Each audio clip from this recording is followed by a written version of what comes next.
Let's another day to start now. इस brush को क्या हुआ है? सॉरी, पेस्ट खत्म। हे भगवान, चलो मुंह ही धो लेती हूँ यार। ये भी खत्म। हे भगवान,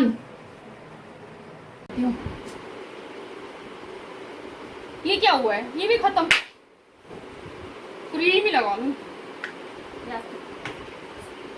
ये कैसे सूख गई? इसे क्या हुआ है? हे भगवान, आज कैसा दिन चढ़ा है। ओ माय गॉड, इधर आओ। क्या हुआ? अब भी तैयार हो जाओ, शॉपिंग पे जाना है यार। बिल्कुल, घर में किसी चीज की कमी नहीं होनी चाहिए। इसे कहते हैं shopping. At home lots of shopping. देखो कितना था लाई के लिए।